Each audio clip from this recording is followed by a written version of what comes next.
Assalamualaikum warahmatullahi wabarakatuh. Selamat pagi anak-anak. Bagaimana hari ini kabarnya? Mudah-mudahan kalian sehat semua ya. Anak-anak, kalian walaupun belajar dari rumah, tetap semangat ya.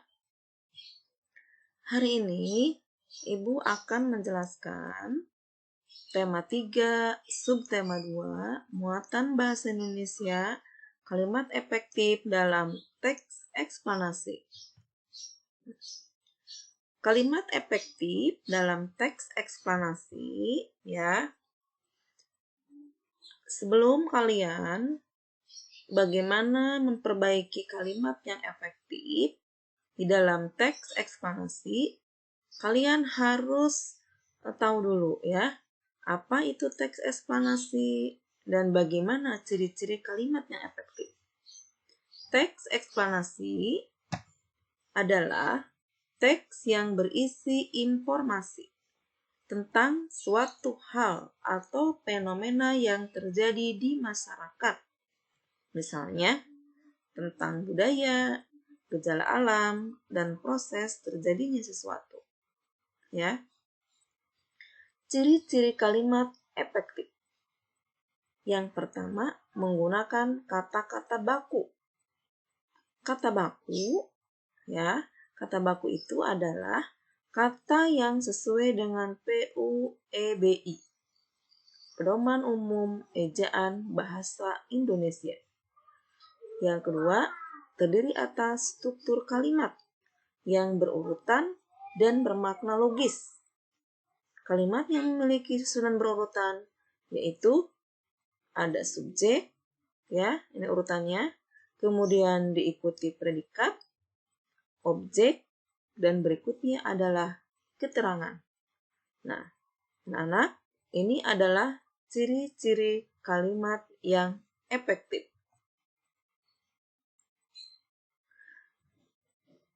Nah, perhatikan anak-anak. Sekarang kita pelajari dulu contoh kata baku dan tidak baku. Contoh kata baku dan tidak baku. Perhatikan tabel berikut ini. Ya, Ibu sudah kelompokkan. Yang berwarna hijau kata baku, yang berwarna merah tidak baku. Ya, contohnya autentik, ini kata baku. Aotentik, ini cara penulisan yang tidak baku. Saksama, ini kata bakunya, penulisan yang betulnya yang ini. Kata tidak bakunya seksama. Modern, ini cara penulisannya yang baku, yang benar, yang tidak baku. Modern. Praktik, ini kata bakunya, yang tidak baku, praktek. Jadwal, kata bakunya. Sedangkan kalau tidak baku, cara penulisannya adalah jadwal. Di D dengan U. Ya, jadwal. Berikutnya, merek. Ini kata baku. Tulisannya seperti ini. Sedangkan kalau tidak baku, tulisannya MERK. Ya. Merek. Berikutnya, kata bakunya nasihat. Penulisannya tidak baku ini nasihat. Zaman pakai Z, ini kata bakunya. Sedangkan kalau tidak baku pakai J. Zaman. Jenderal. Nah, tulisannya jenderal. Dibacanya jenderal. Ini kata bakunya. Tidak bakunya jenderal. Tulisannya seperti ini. Apotek. Ini penulisan kata baku anak-anak yang betul. Ya, ini suka keliru. Padahal ini yang betul adalah apotek. Sedangkan yang tidak bakunya apotik. Ya. Ini contoh kata baku, banyak lagi contoh-contoh yang lain berikutnya. Nah, ciri yang kedua, kalimat efektif adalah kalimat yang memiliki struktur kalimat yang berurutan dan bermakna logis. Ya, seperti apa? Contohnya, perhatikan, kita pelajari dulu. Apakah sudah berstruktur atau belum kalimat ini? Kita tentukan ya, mana subjeknya, predikatnya, objeknya, dan keterangannya. Contoh nomor 1. Ibu sedang memasak nasi di dapur. Ibu.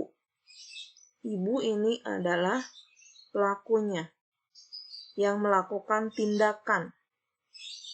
Ya, bisa orang, bisa juga hewan, juga bisa. Nah, yang melakukan tindakan atau pelaku ini disebut subjek. Nah, sedang memasak. Yang dilakukan oleh pelaku itu predikat. Ya. Yang dilakukan oleh pelaku adalah predikat. Nasi, apa yang dilakukannya? Memasak apa? Nasi. Nasi ini adalah objek. Di dapur. Di dapur ini adalah keterangan tempat. Ya. Nah, kalimat ini sudah memiliki susunan struktur yang berurutan dan bermakna logis. Subjek, predikat, objek, dan keterangan. Keterangan itu ada keterangan tempat, ada keterangan waktu. Ya. Ada keterangan suasana juga. Seperti sedih, gembira, bisa juga ya. Di sini keterangannya adalah keterangan tempat. Contoh yang kedua. Ayah memberikan makanan kepada pengemis. Nah, kita tentukan yang mana subjek, predikat, objek, dan keterangannya. Ayah ini adalah pelaku, ya, orang yang melakukan tindakannya, subjek. Memberikan, yang dilakukan ayah, yang dilakukan oleh subjek. Memberikan, ya, memberikan, predikat. Nah, yang dikenai tindakan, yang dikenai predikat, itu adalah objek. Kepada pengemis, ini adalah keterangan. Berikutnya, contoh yang ketiga. Insinyur Soekarno dan Dr. Andes Muhammad Hatta memproklamasikan kemerdekaan Indonesia di Jakarta. Nah, Insinyur Soekarno dan Dr. Andes Muhammad Hatta ini adalah pelaku, orang yang melakukan tindakan. Maka ini adalah subjek. Apa yang dilakukan oleh pelaku? Memproklamasikan predikat. Ya. Ya, yang dilakukan oleh pelaku adalah memproklamasikan. Memproklamasikan apa? Apa yang dikenai tindakan? Objek. Objeknya adalah kemerdekaan Indonesia. Di Jakarta. Keterangan tempat. Nah, ini adalah contoh kalimat yang memiliki struktur kalimat yang berurutan dan bermakna logis. Urutannya subjek, predikat, objek, dan keterangan. Nah, bagaimana memperbaiki kalimat yang belum efektif menjadi efektif? Nah, ini ada contoh tugasnya. Nanti perbaiki kalimat-kalimat berikut menjadi kalimat yang efektif. Nah, tapi Ibu kasih contoh dulu. Contoh yang pertama. 1. Adik memberikan banyak uang-uang kepada pengemis. Sekarang kita perhatikan anak-anak. Di sini belum efektif kalimatnya. Kalau kita perhatikan dari setiap kata, di sini ada kata yang diulang-ulang. Banyak uang-uang. Nah, ini ada pengulangan kata uang-uang. Kalau sudah ada kata banyak, ya, tidak usah diulang 2 kali uangnya. Cukup 1 kali saja. Karena uang-uang juga artinya itu banyak. Nanti artinya dibanyak-banyak uang. Jadi cukup uangnya 1 kali saja. Jadi kalimat yang efektifnya adalah adik memberikan banyak uangnya sekali saja, kepada pengemis itu. Nah, ini adalah kalimat yang efektif. Adik memberikan banyak uang kepada pengemis itu. Contoh yang kedua. Doni telah sejak kecil bermain alat musik. Nah, sekarang kita perhatikan. Telah dengan sejak ini memiliki kandungan arti yang sama. Ya. Kalau sudah telah, sejaknya tidak usah. Jadi dipilih salah satu karena artinya sama saja. Bagaimana kalimat yang efektifnya? Nah, telahnya tidak usah dipakai. Cukup Doni sejak kecil bermain alat musik biola. Contoh yang ketiga. Peserta ujian antri untuk menjalani kesehatan. Perhatikan setiap kata di sini. Di sini ada yang kata yang tidak baku. Kalau ada kata yang tidak baku, artinya belum efektif kalimat tersebut. Antri. Antri ini tidak baku. Harus dirubah menjadi kata baku. Bagaimana kalimat efektifnya? Peserta ujian. Ini kalimat yang baku. Tulisannya antre, tapi dibacanya antri. Tulisan yang baku seperti ini. Jadi, perbaiki peserta ujian antri untuk menjalani kesehatan. Cara penulisannya dengan kata baku. Ya. Contoh berikutnya. Nomor 4. Telepon ditemukan pada tahun 1849 oleh Anthony Mecci. Ini belum efektif karena urutannya belum berstruktur. Ya, harusnya subjek, predikat, objek, keterangan. Nah, di sini ini subjeknya di akhir. Kita urutkan dulu. Subjeknya di depan, baru predikat, objek, dan keterangan.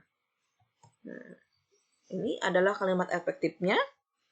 Jadi, Anthony Mecci, subjek dulu, menemukan, ditemukan, kita ubah dengan kata yang tepat, jadi kata menemukan, predikat, telepon, objek, pada tahun 1849, keterangan. Ini kalimat efektifnya. Anthony Mecci menemukan telepon pada tahun 1849. Struktur kalimatnya ya dari subjek, predikat, objek, dan keterangan. Kemudian contoh nomor 5. Mereka bermain sepak bola pada lapangan. Nah, perhatikan setiap katanya. Di sini ada kata pada. Ya, kurang tepat. Nah, kata pada kita ganti dengan kata di. Jadi kalimat efektifnya, mereka bermain sepak bola di lapangan. Jadi bukan pada lapangan, tapi mereka bermain sepak bola di lapangan. Oke, anak-anak sudah paham? Ya, itulah ciri-ciri kalimat efektif, kata baku, dan struktur kalimat yang terdiri dari subjek, predikat, objek, dan keterangan. Jadi, kalimat efektif, kalimat yang memiliki, pertama, memiliki kata-kata baku. Yang kedua, memiliki struktur kalimat yang berurutan dan logis, terdiri dari subjek, predikat, objek, dan keterangan. Setelah kalian paham,